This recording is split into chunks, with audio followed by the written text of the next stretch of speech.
Ne signez pas ce contrat. » La voix venait d'un homme en bleu de travail, une serpillière encore à la main. Elle était calme, mais ses yeux d'un brun sombre brillaient d'une intensité qui transperça la pièce comme une lame invisible. Béatrice Armand, héritière de l'un des plus vastes empires technologiques de France, s'immobilisa. La plume dorée qu'elle tenait tremblait au-dessus de la ligne où son nom devait sceller son avenir. Ce document n'était pas seulement un contrat, c'était une prison. Tout autour, la salle de réunion du gratte-ciel Armand, au cœur de la défense, respirait luxe et pouvoir. Les costumes des avocats brillaient sous la lumière, les verres de champagne pétillaient et les flashs de quelques photographes attendaient déjà la signature. Au fond, son fiancé officiel, Romain Tavet, souriait avec l'assurance de celui qui pense avoir gagné. Mais dans ce décor millimétré surgissait l'incongru. Un agent d'entretien, gants encore humides, regard planté dans celui de Béatrice. « Pardon » balbutia-t-elle, incapable de croire qu'il s'adressait à elle. Il fit un pas en avant. « Ne signez pas. Ce n'est pas une demande, c'est un piège. Ils ne prennent pas votre consentement. Ils prennent votre liberté. » Un silence glacé tomba. Des rires nerveux éclatèrent. « Qui a laissé parler le balayeur ?» lança Romain, moqueur. Deux agents de sécurité s'avancèrent. Mais Béatrice leva la main. « Attendez, pourquoi dites-vous cela ?» L'homme inspira, la voix plus basse mais ferme, parce que ce n'est pas de l'amour, c'est un marché. Et vous valez mieux qu'une transaction.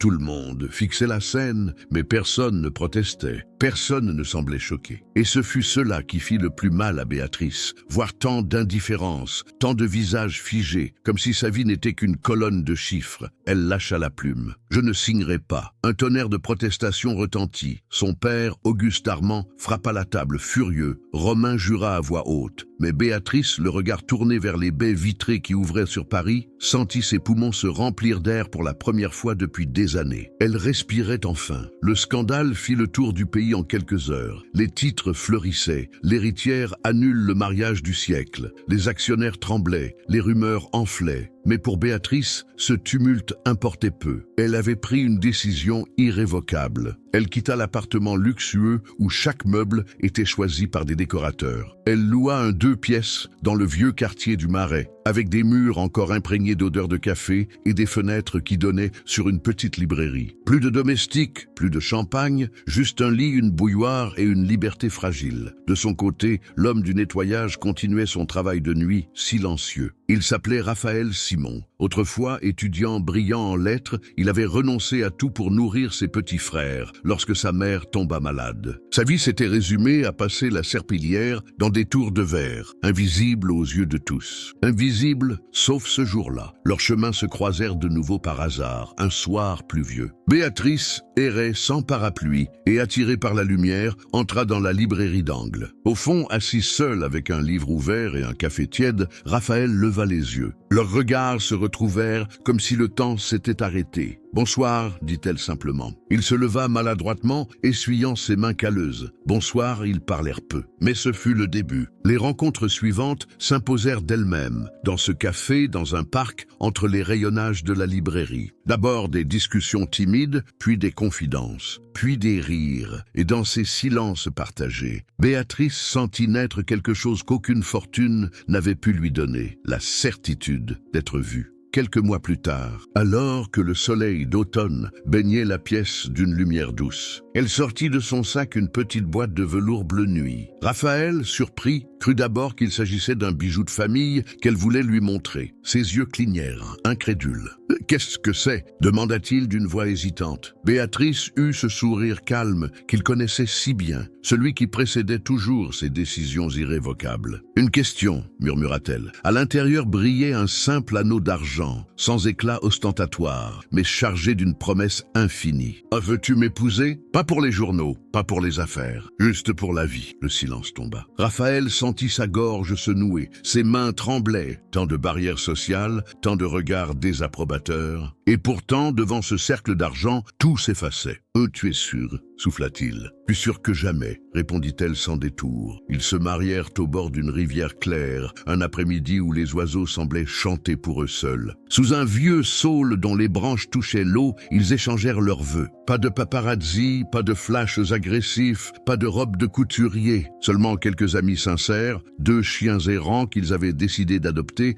et les poèmes maladroits mais vibrants que Raphaël avait griffonnés sur du papier recyclé. Ce fut un mariage discret, presque fragile en apparence, mais d'une force que rien ne pouvait briser. La presse, assoiffée de scandales, s'acharna aussitôt. Les unes dénonçaient une union improbable, d'autres parlaient de manipulation. Son père, Auguste, se mura dans un silence glacial, refusant d'accorder le moindre mot. Mais Béatrice tint bon. Elle ne céda pas aux critiques, car elle avait compris que sa fortune n'était pas un bouclier à brandir, mais un outil à transmettre. Elle conserva son héritage, non pour s'isoler, mais pour bâtir. Avec Raphaël, elle finança des écoles, ouvrit des bibliothèques de quartier, lança des programmes destinés aux enfants oubliés des banlieues. Raphaël, lui, continua d'abord son travail d'entretien. Non par orgueil, mais par fidélité à lui-même. « Je dois finir ce que j'ai commencé, disait-il. Mon travail fait partie de moi. Il m'a façonné, il m'a appris la valeur de chaque effort. Si je l'abandonne par honte, je me renie. » Cette droiture, plus que tout diamant, toucha Béatrice profondément. Avec le temps, il reprit ses études de pédagogie. Depuis son adolescence, il rêvait d'être professeur. Cette vocation, qu'il avait longtemps enterrée sous les impératifs de la survie, renaissait. Dans une salle de classe d'un quartier défavorisé où il faisait du bénévolat, un enfant leva un jour la main, les yeux brillants d'innocence. « Monsieur, est-ce vrai que vous étiez homme de ménage ?»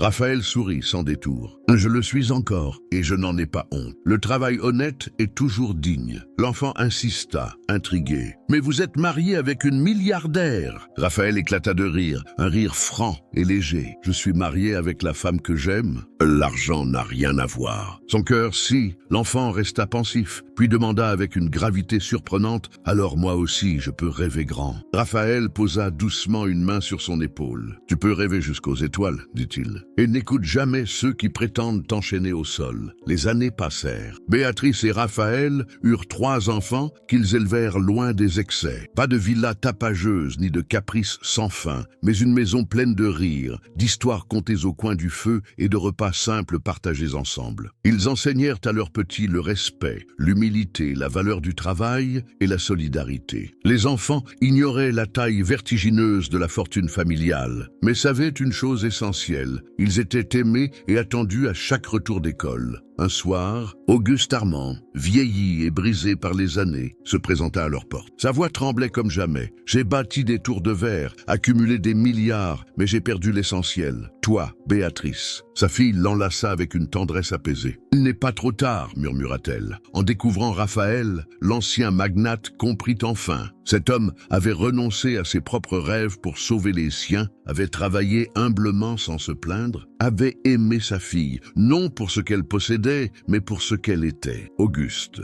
qui avait cru toute sa vie que la valeur se mesurait en chiffres, saisit ce soir-là que le véritable patrimoine résidait dans l'intégrité et l'amour. « Tu as ma bénédiction, dit-il, les larmes aux yeux. Pas parce qu'elle est nécessaire, mais parce que tu la mérites. » Et dans le silence étoilé de cette nuit, 3 générations se réconcilièrent autour de la seule richesse qui ne se perd jamais, le cœur humain. Un soir, bien des années plus tard, Béatrice trouva Raphaël assis seul dans leur bureau. La lampe de chevet diffusait une lumière douce qui découpait son profil en clair-obscur. Dans ses mains, un vieux dossier au coin écorné, le contrat qu'elle avait failli signer, celui qui aurait scellé son destin dans une cage dorée. Elle resta un instant sur le pas de la porte, observant son mari tourner lentement les pages comme on effleure les fantômes du passé. « Pourquoi as-tu parlé ce jour-là » demanda-t-elle enfin d'une voix fragile.